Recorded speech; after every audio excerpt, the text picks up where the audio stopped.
हरिओम प्रिय दर्शकों, इस वीडियो में हम जानने वाले हैं कि 28 अगस्त 2026 को ये जो ग्रहण लगने वाला है ये कब लगेगा और कब ग्रहण पूरा होगा, सूतक काल कब लगेगा और इस ग्रहण का प्रभाव किन किन देशों में यानी कि कौन कौन से देशों में ग्रहण लगेगा, भारत में लगेगा कि नहीं लगेगा, अन्य कौन से देशों में ग्रहण लगेगा, सूतक कब लगेगा और ग्रहण के कुछ नियम जो हैं वो कौन से हैं, तो ये सभी कुछ इस वीडियो में हम समझने की कोशिश करेंगे। इस चैनल में संभवतः आपको इससे पहले ग्रहण की वीडियो तो नहीं मिलती थी, पर लोगों का कहना है कि ग्रहण के बारे में बताइए।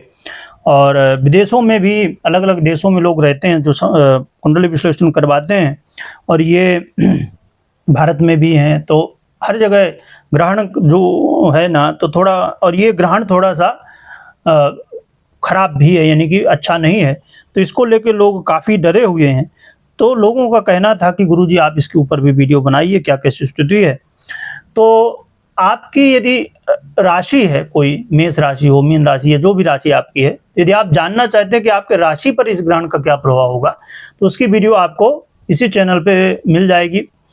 और अभी हमने कन्या राशि तक अपलोड किया है और आगे भी मिल जाएगी, यानी आपको मिल जाएगी वीडियो, आप देख सकते हैं, चैनल में विजिट कर लीजिएगा, देख लीजिएगा कि राशि पर क्या प्रभाव होगा। इसमें हम ग्रहण की चर्चा कर लेते हैं। तो प्रिय दर्शकों, ये 28 अगस्त 2026 को ग्रहण लगेगा और 2026 का ये आखिरी ग्रहण है। और ये ग्रहण प्रातः काल शुरू होने जा रहा है भारतीय समय के अनुसार मैं बता रहा हूँ। यदि आप किसी विदेश में, किसी अन्य देश में रहते हैं, भारत के बाहर रहते हैं, इंडिया के बाहर रहते हैं, तो आप उस हिसाब से कैलकुलेशन अपना करिएगा।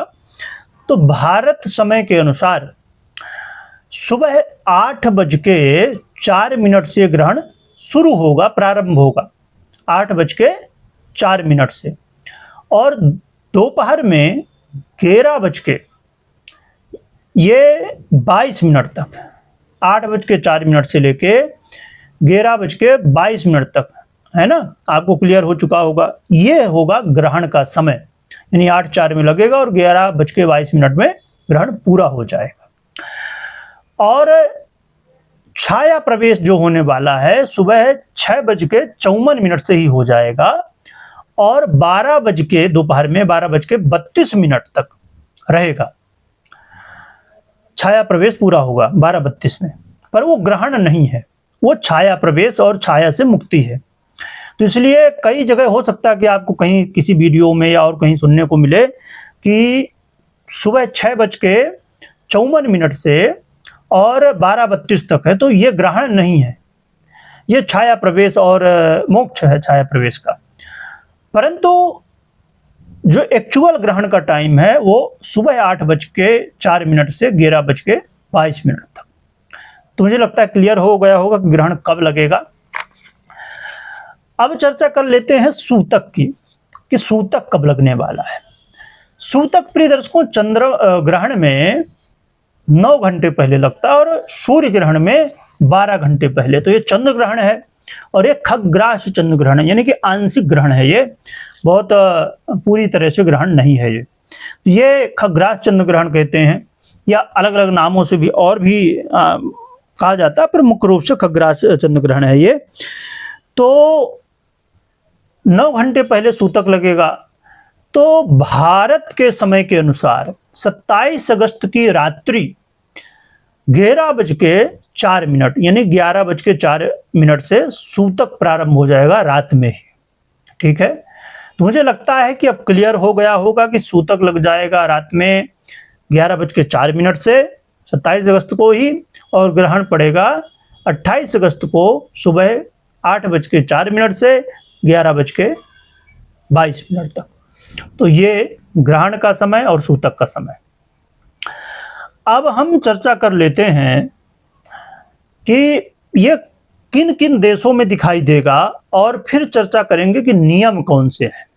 ठीक है, तो ये सबसे पहले भारत की बात बता दें कि भारत में ये ग्रहण नहीं है, इसलिए भारत में चाहे सूतक हो या अन्य जो हम नियम जानेंगे तो कोई भी नियम लागू नहीं होंगे। अपनी पूजा पाठ या गर्भवती माताएं या अन्य जो भी शुभ कार्य इत्यादि हैं आप अपने हिसाब से कर सकते हैं। ठीक है, तो इसलिए आपको, यदि आप भारत में रहते हैं तो बिल्कुल भी कोई चिंता की आवश्यकता नहीं है, कोई भी नियम की आवश्यकता नहीं है। अब बात कर लेते हैं कि कौन कौन से देश हैं जहां पर यह ग्रहण लगेगा। तो प्रिय दर्शकों, ये जो 28 अगस्त को ग्रहण लगने वाला 28/8/2026 को ये ग्रहण खासकर विदेशों में, भारत के बाहर लगने वाला है। कौन से देश में लगने वाला आइए जानते हैं। तो Europe, Africa, America, Canada, Greenland, Iraq, Iran, Saudi में और सऊदी अरब में और ओमान में और पैसिफिक और अंटार्कटिका ओशियन में और इंडियन ओशियन और अंटार्कटिका में दृश्य होगा। तो लगभग देखें तो अंटार्कटिका में जो है तो लगभग पूरी तरह से दृश्य है। तो ये कुछ देश हैं जो कि यहाँ पर ग्रहण लगेगा। यहाँ सूतक के और भी जितने नियम आगे अब हम जानेंगे वो सभी नियम लागू होंगे। तो अब आगे जान लेते हैं कि ग्रहण के नियम कौन है, मुख्य रूप से समझ लेते हैं। प्रिय दर्शकों, पहली बात तो ये कि जब सूतक लग जाता है तब से ये नियम लागू हो जाते हैं। 11:04 27 अगस्त को सूतक लग जाएगा, तभी से ये नियम लागू हो जाएंगे। और ग्रहण 11:22 तक है 28 तारीख को, तब तक ये नियम लागू रहेंगे। तो ये समय होगा नियम पालन का। कौन कौन से नियम हैं? पहली बात तो ये, आपके घर में यदि मंदिर हैं, भगवान हैं, फोटो हैं, मूर्ति हैं, तो मंदिर इत्यादि को हमें ढक देना चाहिए किसी कपड़े से, किसी वस्त्र से। और पूजन इत्यादि यदि करना है तो हमें उस समय नहीं कर सकते जब से सूतक लग जाता है। तो पूजा पाठ किसी, जैसे रामायण है, भागवत है या किसी पवित्र पुस्तक को भी हमें हाथ में नहीं लेना चाहिए, नहीं टच करना चाहिए। हाँ, आप मानसिक रूप से मंत्र का जप कर सकते हैं, जब जरूर इस समय करना चाहिए। और साथ में यदि कोई पाठ याद है आपको, चालीसा स्तोत्र इत्यादि जो याद है उसका आप पाठ भी कर सकते हैं, पर पुस्तकों को हाथ नहीं लगाना, माला को हाथ नहीं लगाना है। जप भी करें तो मानसिक जप करें, मन ही मन जप करिए, ठीक है।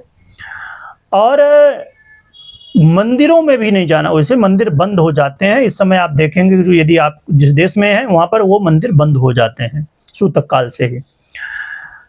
तो आपको इन नियमों को पालन करना, कोई भी पूजा पाठ या शुभ कार्य जैसे गृह प्रवेश, शादी, विवाह इत्यादि जो भी शुभ कार्य हैं, तो शुभ कार्य कोई भी नहीं करने होते हैं इस समय। धार्मिक शुभ कार्य जो हैं वो नहीं करने होते हैं। इसके अलावा यहाँ पर अब रही बात, जब हमने बात की कि कौन मंत्र जप सकते हैं, तो कौन से मंत्र, तो मंत्र में ओम नमः शिवाय का जप कर सकते हैं। और भगवान विष्णु के ओम नमो भगवते वासुदेवाय, ओम नमो नारायणाय, या फिर आप महामृत्युंजय का जप कर सकते हैं, या तो फिर आप गुरु मंत्र का जप कर सकते हैं, अपने इष्ट के मंत्र का जप कर सकते हैं। तो इन मंत्रों का जप, अन्य मंत्रों का भी जप कर सकते हैं, पर मुख्य रूप से इन मंत्रों का जप कर सकते हैं। इसके अलावा स्तोत्र इत्यादि जो भी आपको याद हो उसका पाठ कर सकते हैं। अब हम बात कर लेते हैं कि नियम और कौन कौन से हैं। तो अब बात करते हैं गर्भवती माताएं बहनें जो हैं। यदि आप गर्भवती हैं, आपके घर में, आपके जान पहचान में कोई गर्भवती माताएं बहनें हैं, तो उन्हें जरूर ये भेजिए। और यदि आप कहीं, जिन देशों की हमने बात की वहाँ पर आप रहते हैं, या आपके कोई भी घर परिवार के या जान पहचान के लोग रहते हैं, या ऐसे ग्रुपों से या जुड़े हैं किसी तरह, तो उनको जरूर ये शेयर करिएगा जिससे लोगों को मालूम पड़ जाए, क्योंकि ये बड़ा पुण्य का काम है कि आप लोगों को जानकारी दे रहे हैं। अब बात कर लेते हैं और भी नियमों की। तो गर्भवती माताओं बहनों को ग्रहण के समय में घर से बाहर नहीं निकलना चाहिए। वैसे तो किसी को भी घर से बाहर ग्रहण के समय में नहीं निकलना चाहिए, खासकर गर्भवती माताएं बहनें विशेष रूप से ना निकलें। निकलना हो तो बहुत ही जरूरी हो तब निकले, नहीं तो नहीं निकलना चाहिए। खासकर गर्भवती माताओं को तो निकलने से जितना हो सके तो बचना चाहिए। तो गर्भवती माताएं बहनें ऐसे रूम में रहें जहां पर बाहर से रोशनी ना आए, ग्रहण की रोशनी ना आए, यानी चंद्रमा की रोशनी ना आए। तो क्या कर सकते हैं कि पर्दे वगैरह बंद कर दें, खुला ना रखें, बिल्कुल ऐसा ना पैक कर दें कि हवा ही ना आए बिल्कुल, पर बाहर का जो रोशनी है, उजेला है, वो ना आए। इसके अलावा गर्भवती माताओं बहनों को चाकू है या धार वाली जो भी चीजें हैं, है ना, चाकू है, छुरी है, या और भी जो भी धार वाली चीजें हैं, ऐसी चीजों को छूने से बचना चाहिए। कई बार ऐसे नियम बताए जाते हैं कि भाई दरवाजा में भी लोखंड होता है, उसको बचना तो चाहिए, पर ऐसा नहीं कि भाई अब दरवाजे नहीं खोलें। तो ऐसे नियमों में आपको बहुत नहीं पड़ना है कि भाई लोखंड की चीज है, दरवाजे में लगा है, कैसे खोलेंगे दरवाजा। बचना चाहिए, पर ऐसा नहीं कि अब दरवाजा बंद है तो बंद है, भाई छुएंगे ही नहीं। तो इसलिए बहुत कई ऐसी वीडियो होती है उसमें ऐसे नियम बताते हैं कि विचित्र। तो इसलिए ऐसे नियमों से भी बचिएगा बहुत ज़्यादा। रही बात खाने पीने की, तो खाने पीने से थोड़ा बचना चाहिए, क्योंकि इस समय खाने पीने से बचने का मतलब ये है कि खाना नहीं खाना, ऐसा नहीं है। खाइए, पानी पीजिए, या जो भी आपके गर्भ के अनुसार डॉक्टरी सलाह हो या उसके अनुसार लीजिए, परंतु थोड़ा कम खाएं, या ऐसी चीज़ें खाएं जो हल्की रहें, जिससे आपको कोई तकलीफ ना हो, जिसकी वजह से ग्रहण में बाहर ना जाना पड़े, या जितना हो सके तो बचिए। तो खाने पीने से थोड़ा इसीलिए कहा जाता है कि बचिए, जिससे आपको कोई तकलीफ ना होने पाए, क्योंकि इस स्थिति में गर्भ में इसका प्रभाव पड़ता है। और अपने गर्भ को यदि कोई पतला सा और हवादार जो सूती का कपड़ा होता है, तो उसे यदि है तो अपने गर्भ में ऊपर से रख लें, थोड़ा ढक लें तो ज़्यादा अच्छा है, क्योंकि किसी तरह बाहर से यदि उजेला आया तो कम से कम गर्भ में न जाए। वैसे तो कुछ नियम ऐसे भी कहते हैं कि वॉशरूम इत्यादि भी नहीं जाना चाहिए, पर बार बार बहुत इसीलिए कहते हैं कि ज़्यादा खाओ पियो नहीं, क्योंकि जब ज़्यादा खाएं पिएंगे तो फिर बार बार ये जाना पड़ेगा, जिससे कुल मिला के उद्देश्य ये होता है कि भाई दिक्कत ना हो, है ना। तो ये ऐसा नहीं कि आप वॉशरूम ना जाएं या बिल्कुल नहीं, ऐसे नियम जो कि कुछ जगह बताए गए हैं, पर आज के समय में थोड़ा मुश्किल होता है। और दूसरी बात ये कि खाने से यदि आप बचेंगे, खाने पीने से, तो इसकी आवश्यकता कम पड़ेगी। तो ये कुछ नियम हैं जिनका पालन आपको, खासकर गर्भवती माताएं बहनें हैं, तो करना चाहिए। इस समय कोई भी चीज़ काटने से बचिए, सिलाई बुनाई या ऐसे कोई भी कामों को करने से बचिए। और ये जो समय है, ये कुछ नियम है जो कि सभी को ध्यान रखना चाहिए। जब से सूतक लग जाए तब से खाना पीना यदि संभव हो तो ना करें, और भगवान नाम का जप करें। ये नियम बहुत सरल भी है। हाँ, अब जैसे ये होता है कि सूतक काल से यदि नहीं हो पाता, नहीं रुक पाते हैं, तो फिर क्या करें। तो फिर कम से कम जब ग्रहण पड़ रहा है उस समय तो ना खाएं पिएं, जितना बन हो सके आपसे। और एक बात ये कि जो गर्भवती माताएं बहनें हैं वो तो ध्यान रखें, पर जो बच्चे हैं, जो वृद्ध हैं, बीमार हैं, असमर्थ हैं, ऐसे लोगों के लिए नियम लागू नहीं होते। ऐसे लोगों के लिए सामर्थ्य के अनुसार अपने नियमों का पालन करना चाहिए। आपसे हो पाता है जितना तो अच्छी बात है, नहीं हो पाता है तो कोई बात नहीं। और अन्य लोग भी, ऐसा ना हो कि पता चले कि भाई प्यास लगी हुई है, अब प्यास के मारे बड़ी दिक्कत है और हम नियम को लेके बैठे हैं, क्योंकि अंतिम जो सबसे बड़ा नियम है अपनी सुरक्षा, है ना। तो अपनी सुरक्षा से बड़ा कोई नियम नहीं। पर यदि आप जैसे ग्रहण से पहले या सूतक से पहले पर्याप्त जल ले लेते हैं, जो खाना पीना है वो खा पी लेते हैं, तो फिर उस समय नहीं आवश्यकता पड़ती। एक और भी नियम, जब सूतक लगता है, सूतक लगने से पूर्व ही यदि आप भारत में तो ये ग्रहण नहीं है, अन्य देशों में है, वहाँ पर यदि उपलब्ध हो, कुसा या कुश कहते हैं, भारत में पूजा पाठ में कई बार यूज होता है। पंडित जी लोग, आपको देखा होगा आपने पूजा पाठ में कि उससे जल छिड़कते हैं। एक दूर्वा घास जो होता है वो अलग है और कुश या कुसा अलग है। तो इसे पानी में या और भी जो चीज़ें हैं उनमें डाला जाता है। इसे बड़ा ही पवित्र मानते हैं।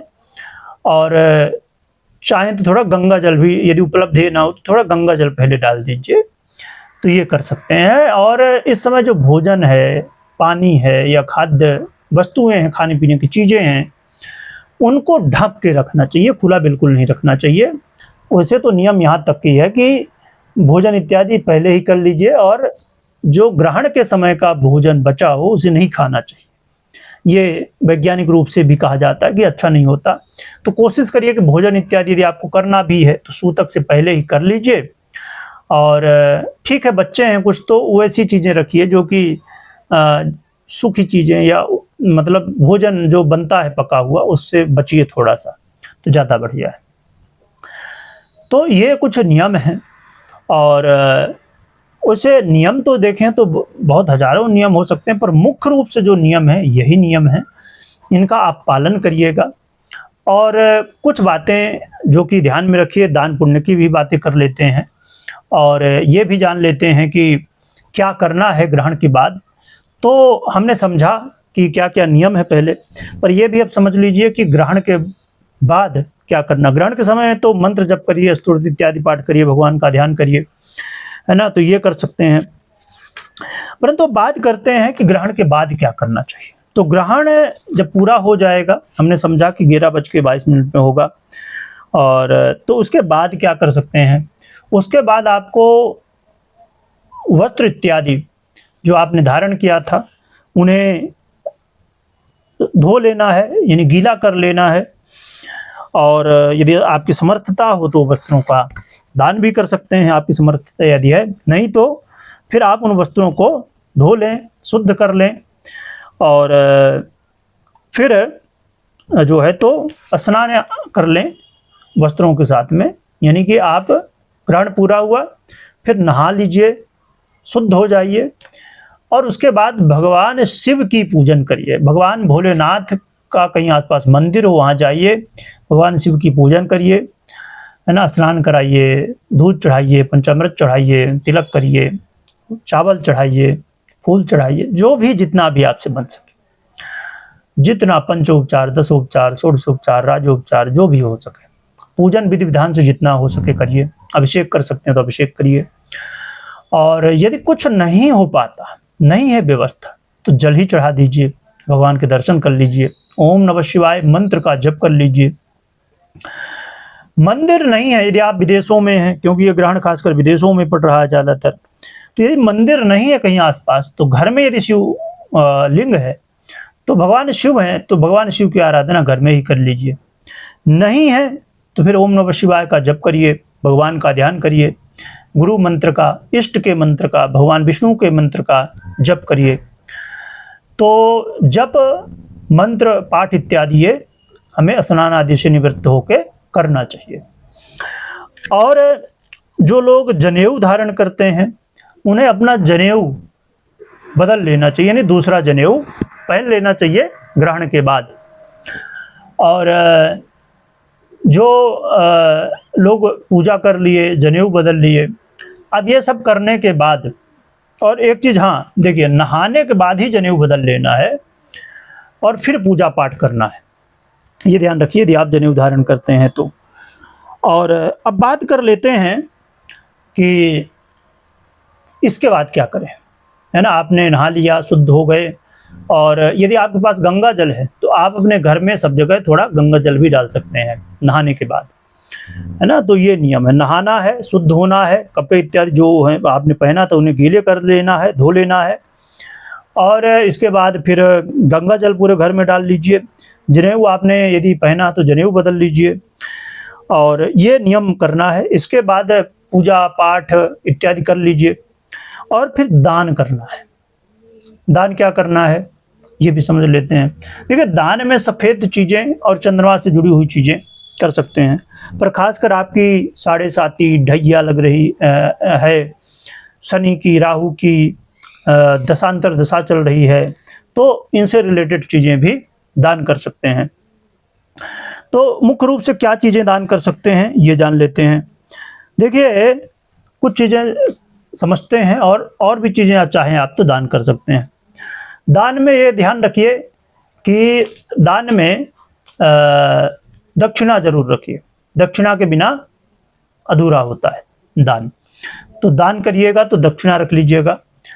आप चावल का दान कर सकते हैं, आप आटा का दान कर सकते हैं, दूध का दान कर सकते हैं, शक्कर का दान कर सकते हैं, आप सफ़ेद फल हों तो उनका दान कर सकते हैं, सफ़ेद वस्त्र का दान कर सकते हैं, आपकी व्यवस्था है तो मोती का दान कर सकते हैं, चांदी का दान कर सकते हैं, आपकी व्यवस्था हो तो और भी सफ़ेद चीज़ें जो मिल सकें, तो ऐसी सफ़ेद चीज़ों का मिश्री है तो उसका दान कर सकते हैं, सफ़ेद पुष्प का दान कर सकते हैं, तो सफ़ेद वस्त्रों का दान कर सकते हैं। तो ऐसी सफ़ेद चीज़ों का और भी जो चीज़ें आपको यदि लगे तो आप दान कर सकते हैं, या ज़्यादा ना हो तो जितनी जो भी चीज़ें हों उनका दान कर सकते हैं।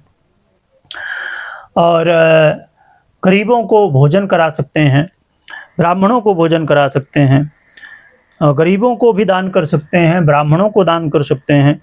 तो ये दान करें। और साथ में यदि साढ़े साती ढैया, शनि की दशा, राहु की दशांतर दशा इत्यादि चल रही है, तो देखें तो साढ़े साती की बात करें तो कुंभ राशि की चल रही है इस समय, और मीन राशि की चल रही है, और मेष राशि की चल रही है। 3 राशियां हैं, कुंभ, मीन और मेष, ये 3 राशियां हैं। और जो ढैया की बात करें तो सिंह राशि की ढैया चल रही है और धनु की चल रही है। ये 2 राशियां जिनकी ढैया चालू है। पंचम में भी शनि हो तो भी करना चाहिए। अब या तो शनि की दशा और राहु की दशा अंतरदशा चल रही है तो भी दान करना चाहिए। और नेचुरली भी आप दान कर सकते हैं इन चीज़ों को भी, क्योंकि ये शनि की ही राशि पर लग रहा है, कुंभ राशि पर, और शतभिका नक्षत्र पे, राहु के नक्षत्र पे, तो शनि राहु से रिलेटेड चीज़ों का भी दान आप कर सकते हैं। तो यहाँ पर शनि राहु के लिए क्या दान कर सकते हैं? वैसे तो बहुत सारी चीज़ें दान कर सकते हैं, पर कुछ चीज़ें हम जान लेते हैं। आप उड़द का दान कर सकते हैं, आप काली चीज़ों का दान कर सकते हैं, आप नीली चीज़ों का दान कर सकते हैं, नीले वस्त्र हैं, काले वस्त्र हैं, और आप छाता का दान कर सकते हैं, जूता चप्पल का दान कर सकते हैं, आप तिल का दान कर सकते हैं, और ऐसी अन्य चीज़ों का भी दान आप कर सकते हैं। देखा जाए तो राहु के लिए ऐसी बहुत सारी, अब देखें तो उड़द ही है, गेहूं का भी जो है तो हो जाता है, और गोमेद इत्यादि जो है तो आप दान कर सकते हैं। इसमें नीला वस्त्र हमने बात की, कंबल है, तिल है, और ये सब चीज़ों का दान आप कर सकते हैं। और शनि के लिए भी हमने समझ लिया कि शनि के लिए हमें क्या क्या दान करना है। तो प्रिय दर्शकों, ये कुछ चीज़ हमने छाता की बात की है ना, और हमने वस्त्र की भी बात की, तो और तेल का दान भी जो है तो होता है। तो इन सब चीज़ों का दान आप जो है तो कर सकते हैं। तो ये चीज़ों का दान आप करें। और यदि साढ़े साती ढैया, राहु की, शनि की दशा इत्यादि नहीं चल रही है तो फिर आप चाहें तो सफ़ेद चीज़ें खाली दान कर सकते हैं। अब हमने बहुत सारी चीज़ें दान की समझ ली। यदि अब ना व्यवस्था हो बहुत सारी चीज़ों का, तो जो भी आप दान कर पाएँ वो दान कर सकते हैं। खासकर सफ़ेद चीज़ें ज़रूर दान करिए, क्योंकि ये ग्रहण खासकर चंद्र ग्रहण है, तो सफ़ेद चीज़ें कुछ ना कुछ, चाहे दूध हो, चाहे शक्कर हो, या XYZ जो भी, तो ये कुछ चीज़ें हैं जिनका दान पुण्य कर सकते हैं। उसमें ये ध्यान रखें कि दक्षिणा जरूर रखिएगा।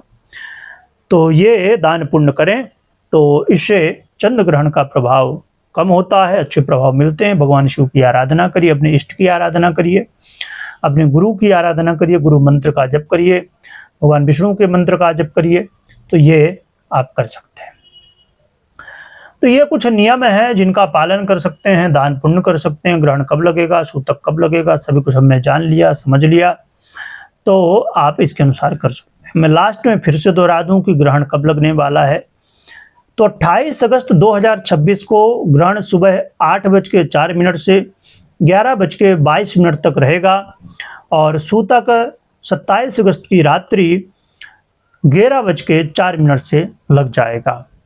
भारत में यह ग्रहण दृश्य नहीं है, अन्य देशों में जहां दृश्य है हमने पहले चर्चा कर ली है, तो आप वीडियो में देख सकते हैं। वीडियो देखने के लिए बहुत बहुत धन्यवाद। यदि आपके कोई प्रश्न भी हैं तो आप कमेंट कर सकते हैं, जिससे हम समझने की कोशिश करेंगे, जानने की कोशिश करेंगे। वीडियो देखने के लिए बहुत बहुत धन्यवाद।